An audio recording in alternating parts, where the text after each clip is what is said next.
আসসালামু আলাইকুম রহমতুল্লাহি ওবারাকাতু। আজকে আমরা ঘুরতে চলে আসলাম আমাদের সাভার উপজেলা পরিষদে। চলুন সাভার উপজেলা পরিষদে কি আছে।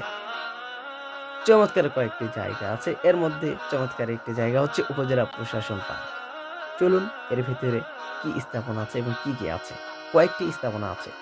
এর মধ্যে হচ্ছে প্রথম স্থাপনাটি হচ্ছে সাভার থানার মধ্যে কয়টি ইউনিয়ন আছে এবং এই ইউনিয়নগুলোর নাম দেওয়া হয়েছে চমৎকারভাবে মানচিত্র আকারে। এই যে গোয়ালা ইউনিয়ন, এটি হচ্ছে আমাদের ইউনিয়ন এবং আমাদের গ্রাম। চলুন আর কি কি স্থাপনা আছে।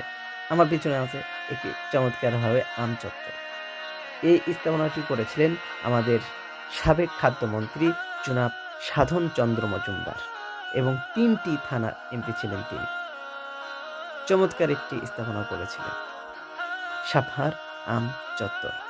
চলুন আমরা আরেকটি স্থাপনা দেখাই। আমরা এখন চলে যাচ্ছি আমের বাণিজ্যিক রাজধানী চমৎকার এই স্থাপনার কাছে। কি অবাক হলেন? আমের বাণিজ্যিক রাজধানী কেন এখানে হবে? আমের বাণিজ্যিক রাজধানী তো হওয়ার কথা ছিল চাপাই নবাবগঞ্জে।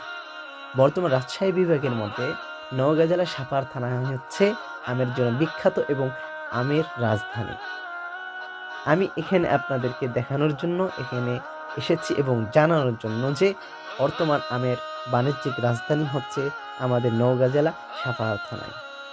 ভিডিওটি সকলকে দেখার জন্য ধন্যবাদ। ভিডিওটি ভালো লাগলে লাইক কমেন্ট শেয়ার করে দিবেন। আসসালামু আলাইকুম।